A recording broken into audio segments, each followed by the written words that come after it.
साथियों नमस्कार। आज हम मौजूद हैं आगरा जिले के ब्लॉक बिचपुरी के पथौली ग्राम पंचायत में। पथौली ग्राम पंचायत के कुछ हम लोगों से मिलेंगे, उनकी कुछ समस्याएं सुनेंगे।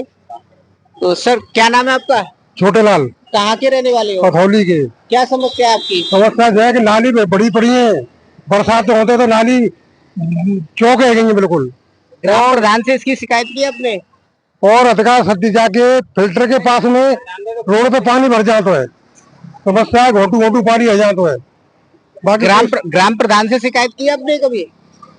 प्रधान करामो तो जब को टाइम मिलते भाई अभी तो सुनती रहा तो नाली तो सब बड़ी पड़ी है, जो सती के मंदिर से और फिल्टर के यहाँ तक नाली कोई सुना भाई ना है।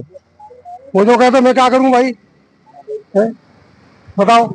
बहुत परेशानी है, मच्छर खा रहे हैं, मच्छर पैदा है रहे, कीटाणु है गए, पूरी नाली भरी पड़ी है, कहाँ जाए पानी। सफाई कर्मचारी नहीं है आपके यहाँ? वो आता है, कभी नहीं आता है। गैया इतनी डोल रही है रोड पे, आदमी टकरा रहे हैं, गिर पड़ते हैं, मर जाते बेचारे। गैया की कोई समस्या नहीं। क्या नाम है आपका? क्या समस्या आपकी? मेरे गांव में सही से पेट्रोल पंप के सामने ये रोड के पास ये नाली है, ये बरसात में डेली चौक हो जाती है। सबसे बड़ी समस्या तो ये है। दूसरे नंबर, आने जाने का रास्ता ब्लॉक हो जाता है। तीसरे नंबर, हमारे गांव में एक ठेका है पथौली बाई विहार पर, उसके सामने जस्ट 10 कदम पे हनुमान जी का, मैया रानी लक्ष्मी जी का मंदिर है और भोलेनाथ का मंदिर है। तीनों मंदिर शामिल हैं। वहां पे ठेका है तीनों, और वहां पे जनता दारू पी के उदम करती है, और प्लस मतलब वहां पे बाथरूम करती है, और डेली की मतलब ऊट पटांग मतलब लड़ाई दंगे होते हैं। इस वजह से हम ये रिक्वेस्ट चाह रहे हैं कि पथौली बाई विहार से वो ठेका कम से कम 1 किलोमीटर के दायरे में पथौली से बाहर जाना चाहिए। और तीसरे नंबर, ये बाई विहार से कलवारी की तरफ जाने वाला रोड है, वो सबसे ज्यादा मतलब खराब हो चुका है, और सबसे ज्यादा इंसान मतलब काम करने वाले मजदूर वर्ग के जो लोग हैं, जो शास्त्रीपुरम इंडस्ट्रियल एरिया में काम करने जाते हैं, तो उनको सबसे ज्यादा असुविधा पैदा होती है। एक्सीडेंट बहुत ज्यादा होते हैं। और तीसरे नंबर, गांव में हर जगह, पथौली गांव में खुल के दारू पी जाती है कि जो इंसान जहां मुंह उठा वहीं पे बैठ जाते हैं खुल के। और सबसे ज्यादा परेशानी इसी चीज की है हमारे पथौली गांव में। और डेली के हर घर में लड़ाई दंगे होते हैं इसी चीज के। ठेका पे डेली होते हैं, पुलिस डेली आती है इसी रूप में कि किसी ने कौन पीट दिया, किसी ने कौन कुछ कर दिया। लाइट वगैरह है, लाइट मीटर बिलों से चल रही है, उसके बावजूद भी लंगड़बाजी चल रही है। प्लस जो लंगड़बाजी चला रहे हैं उनको तो कोई पकड़ता नहीं है, जो 1 नंबर से चला रहे हैं उनको 2-2 और 3-3 हजार रुपए मतलब महीने का मंथली आ रहा है। ये सबसे ज्यादा हम सरकार से कहना चाह रहे हैं, ये क्या हो रहा है, ये हमारी समस्या है, ये इसको मतलब करने की कृपा करें।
नाम है बेटा आपका? मेरा नाम प्रतिमा मिश्रा है। कहाँ की रहने वाली हो? अक्खे नगला से आते हैं। अच्छा, क्या समस्या आपकी? यहाँ पे बहुत ज्यादा कीचड़ हो जाती है बारिश की वजह से, और फिर साइकिल से आने में दिक्कत होती है। बहुत बारी तो फिसल भी चुके हैं और वापस घर जाना पड़ता है। तो स्कूल का जो रास्ता है वो आपका खराब है? बहुत ज्यादा खराब है, और दोनों साइड के जो रास्ते हैं दोनों ही खराब हैं। पथौली से भी है एक रास्ता और एक रास्ता उधर से भी है, अक्खे नगला की साइड से। क्या नाम है बेटा आपका? मेरा नाम नंदिनी है। कहाँ की रहने वाली हो आप? मैं यहाँ पथौली की रहने वाली हूँ। क्या समस्या है आपकी? जब बारिश होती है तो ये रोड है दोनों तरफ का, ये बहुत गंदा हो जाता है, और हम पढ़ने आते कभी कभार तो हम फिसल भी जाते हैं, तो हमारे बैग हमारे कपड़े सारे गंदे हो जाते हैं। और फिर कभी कभार ज्यादा बारिश हो जाती है तो हमें छुट्टी भी करनी पड़ती है, स्कूल वाले छुट्टी कर देते हैं। तो इस चीज की आपने ग्राम प्रधान से कभी शिकायत नहीं की? है पर वो कुछ करते ही नहीं है। क्या बोलते हैं, कुछ आश्वासन देते हैं? हाँ, ऐसे ही बोलते हैं कि हाँ करवा देंगे, पर वो कुछ करते ही नहीं है, फिर बाद में रिजल्ट यही आता है। सर क्या नाम है आपका? मनोज शर्मा नाम है। कहाँ के रहने वाले हो? पथौली का ही रहने वाला हूँ। क्या समस्या है सर आपकी? समस्या बहुत जटिल है यहाँ की। यहाँ जो रास्ता है विद्यालय के लिए, सार्वजनिक ज्ञान ज्योति इंटर कॉलेज का, वो इतना ज्यादा खराब है कि जब भी आओ मोटरसाइकिल निकालना तो दूर की बात है, हम पैदल भी आते हैं, पूरे पूरे इतना तो पेंट करके आना पड़ता है। और ये कंडीशन हो जाती है, जूते पूरे सन जाते हैं, पैंट एक दिन के बाद दोबारा नहीं पहन सकते हो, कपड़ों पे दाग लग जाते हैं। और बच्चों की तो कंडीशन ये हो जाती है, जब ज्यादा बारिश हो जाती है तो छुट्टी करनी पड़ती है हमें। ग्राम प्रधान से इसकी शिकायत नहीं की आपने? ग्राम प्रधान से तो कई बार गई है, क्योंकि ग्राम प्रधान का ही काम है, ब्लॉक का जो काम होता है, ग्रामीण कार्य होते हैं वो ग्राम प्रधान के अंडर में ही आते हैं। ग्राम प्रधान से गई है, लेकिन ग्राम प्रधान अभी कल परसों ही मुझे मिले थे, मैंने खूब कहा उनसे, तो हंस के डाल दिया उन्होंने, कही पैसे ही नहीं है हमारे पास, तो पता नहीं और चीजों के लिए बजट कहाँ से आता है, केवल इसी के लिए बजट नहीं होता है। और इसके लिए शासन प्रशासन को लेटर लिखे जी, और यहाँ तक कि सीएम हेल्पलाइन नंबर होता है उस पर भी बात की, सीएम का एक पोर्टल है शिकायत के लिए, उस पर भी शिकायत की। और जो शनिवार को तहसील दिवस होता है उसमें 3 बार गए हम खुद जा करके, हम मैंने यहाँ से एप्लीकेशन दी है, लेकिन बार बार एक ही जवाब मिलता है। वहां से जवाब जब भी आएगा तो इस तरह का जवाब आएगा कि इनके पास पैसे ही नहीं है, फंड उपलब्ध नहीं है, और चीजों के लिए फंड होता है, हमारे लिए फंड नहीं है। बच्चे हमारे इतने परेशान, बच्चे ही नहीं आगे क्षेत्रीय नागरिक भी इतने परेशान है कि कुछ कहने का ही नहीं है, बेचारे परेशान है। और अंततः गालियां दे के परेशान होके, और कई बार तो ऐसा मन में आया है कि रोड जाम कर दें, प्रशासन को बताएं कि आखिर होने वाला क्या है। रोड बनवाने के लिए वैसे तो कहते हैं कि हमारा गांव इतना शिक्षित है, इतना अच्छा गांव है, पूरे रोड गांव के और पक्के हैं, सीसी के बने हुए हैं, केवल मात्र एकमात्र रोड है जो कि अभी तक नहीं बनवाया गया है।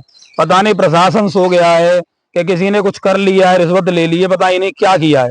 हम तो कई बार कही है, लेकिन समझ में ही नहीं आ रहा है कि अब करें तो करें क्या, हम भी नहीं समझ पा रहे हैं। और वास्तव में देखा जाए तो नरक बना रखा है इस साइड को, तो देखा जाए नरक जैसी कंडीशन हो गई है, निकला भी नहीं जा रहा है, बच्चों पे भी नहीं निकला जा रहा है, और हम भी परेशान है। रोज आते हैं, रोज कुछ ना कुछ ऐसा होता है कि बच्चे गिर जाते हैं। एक पेरेंट्स आ रहे थे, कल परसों की बात बताऊं, उनके हैंड में फ्रैक्चर हो गया, बेचारे गिर गए थे यहाँ पर बुरी तरह से। एक दिन बेचारे ये अपने छोटे बच्चे को लेके जा रहे थे, ये भी गिर गए थे रास्ते में। तो बड़ी समस्याओं का बहुत ही ज्यादा समस्या है। ये मानिए कि कभी कभी तो ऐसा मन करता है रोड जाम कर दें, प्रधान को घेरें या प्रशासन को घेरें, समझ में नहीं आ रहा। कुछ ऐसा करने वाले हैं जिससे कुछ ना कुछ करना तो पड़ेगा। और मैं तो आशा कर रहा हूँ मीडिया के माध्यम से आपको भी धन्यवाद देना चाहता हूँ दिल से कि आप यहाँ पर आए और आपने हमारी बात सुनी, यही बहुत बड़ी बात है। नहीं तो यहाँ मीडिया भी नहीं आ रही है, ना ही कोई प्रशासन वाला सुनने को तैयार है हमारी बात को। क्या नाम है आपका? मेरा नाम है पप सिंह। कहाँ के रहने वाले हो आप? इधर पथौली का रहने वाला। क्या समस्या आपकी? समस्या यह है कि मेरे बच्चे 3 आते हैं और गाड़ी से छोड़ने आता हूँ, 2-3 बार गाड़ी मेरी फिसल चुकी है, और बच्चे मेरे छोटे छोटे और लेके आता हूँ, गाड़ी फिसल जाती है। तो बताइए क्या करें हम? ये प्रधान का काम है या योगी जी सो गए हैं? योगी जी सो गए हैं क्या? वह इधर उधर हाईवे पे, अब हम तो ये करें हाईवे जाम करेंगे हम तो। हमारी छोटी सी गुड़िया है, देखो कई बार इसका पैर गाड़ी फिसल गई। योगी सो गए ये रोड को बनाने के लिए, छोटा सा रोड है। ग्राम प्रधान क्या कहते हैं आपके? प्रधान तो मान के चलो, प्रधान जी हो गए तो वो सो गए, किसी की नहीं सुन रहे, वो तो सो रहे। छोटी सी है ये समस्या, ज्यादा नहीं है इनके लिए। राज्य के लिए छोटी सी समस्या है ये, छोटा सा रोड बनना है, बच्चे भी सुरक्षित आएंगे, अपने सब सुरक्षित रहेंगे इसमें। अपना स्कूल है बच्चों के लिए, और हम अपने लिए लेकर आ रहे हैं, बच्चों के लिए लेकर आ रहे हैं। क्या नाम है आपका? प्रकाशी। कहाँ की रहने वाली हो आप? पथौली की। क्या समस्या है आपकी? समस्या जे सामान्य बात ना प्रधान आए, प्रधान थे कही तो हमें प्रधान ने जे जवाब दियो कि हम तुम्हारे घर वोट ले भी ना आई। सीधी सी तो पहले कौन प्रधान है आपके? नेमी जाटव है अखी नगर आपको। अच्छा, हाँ, बहू ने कही तो ऐसी जवाब बहू दई। अन्यों के पहले तो जे कही कि हम रोड बनवाएंगे या खेचू लगावाएंगे वोटन ते पहले। अब बात आई तो जे कह दई हम वोट ले भी आई ना तुम्हें। अब बताओ जे दगा रहो कैसा है रहो। क्या विकास वोट देंगे उन्हीं का होगा विकास? नहीं, उन्हीं का होता है। हाँ, जो वोट देता है और उसी जहाँ में का होता रास्ता है यहाँ कैसी पे। है रही है बता। और जो वोट नहीं देता उसका नहीं होता है। अन्यों के और दो बार मेरे तो पैर में प्रधान लगी ना करवाया तो वजह ना आयो मुंह पे ना आयो ना करवाया 2 बार मेरे तो मौज भी आई करवा है। सो 8 दिन करवा तो मत मैं छुट्टी करनी पड़ गई स्कूल से। बताओ क्या करें। बेटा क्या नाम है आपका? मेरा नाम है मनीष शर्मा, मैं कक्षा 10वीं का छात्र कहाँ हूँ। की रहने वाली हो आप? मैं फतौली से रहने वाला हूँ। अच्छा, क्या समस्या है आपकी? समस्या ये है कि हमारे स्कूल से हम आते हैं घर से, तो स्कूल में कीचड़ हो जाती है रास्ते में, तो हमें कई बार गिर चुका हूँ मैं, मेरे कपड़े गंदे हो जाते हैं। तो सर हमने उनसे बात करी थी प्रधान से, तो वो कुछ सुनवाई नहीं करते हैं, टाल देते हैं। चुनाव होते हैं तो वोट लेने आ जाते हैं। तो बिल्कुल वो सुनवाई नहीं करती। क्या नाम है आपका? लौंगसरी कहाँ की रहने वाली हो आप? पथौली की। क्या समस्या है आपकी? समस्या यही है सर कि रोड की है। रोड पे 2 बार बरसात में आई थी तो मेरे 2 बार पैर मोच हो गई थी। पहली बार लगा था तो 15 दिन की छुट्टी हुई, और दूसरी बार लगा तो 8 दिन की छुट्टी हुई। स्कूल वाले सर यूँ कहते कि बहाना लगा के तो नहीं बैठी। अरे मेरे तो रोड पे ही गिर पड़ी थी 2 बार, पैर में मोच भी आई थी, पर रोड की कोई सुनाई नहीं हो रही है। और बच्चे भी गिरते हैं, टीचर भी गिरती हैं। एक बार कपड़े पहन लो बच्चे दोबारा 2 दिन की छुट्टी कर लेते हैं। और जैसे बरसात होती है ज्यादा तो फिर 3 दिन की नागा कर देते हैं, स्कूल की छुट्टी हो जाती है। तो सर ये सबके लिए समस्या है, बच्चों के लिए समस्या है, टीचर के लिए समस्या है। जब अपने स्कूल के अंदर टीचर ही नहीं आएंगे तो बच्चे नहीं आएंगे तो बच्चा कैसे पढ़ पाएगा, कैसे आगे बढ़ पाएगा अपने लिए भविष्य के लिए। जब छुट्टी हो जाती है, कोर्स पीछे हो जाता है तो बच्चा कैसे पढ़ेगा, फिर टीचर को दोष देते हैं। बरसात इतनी होती है जब भी छुट्टी हो जाती है। और यही रोड नहीं, एक T2 प्रधान वाला रोड है वो मेरे घर के सामने, वो भी रोड नहीं बनना है। वो सुनाई नहीं दे रहा है प्रधान को, बिल्कुल दिखाई नहीं दे रहा है। यही बोलता है कि वोट नहीं दी है, वोट नहीं दी है। तो वो वोट देगा उसी को देख करेंगे काम है। हम तो यही चाहते हैं योगी सर के पास या मोदी सर के पास, सबके पास पहुंचे और तुरंत फैसला होना चाहिए इसका।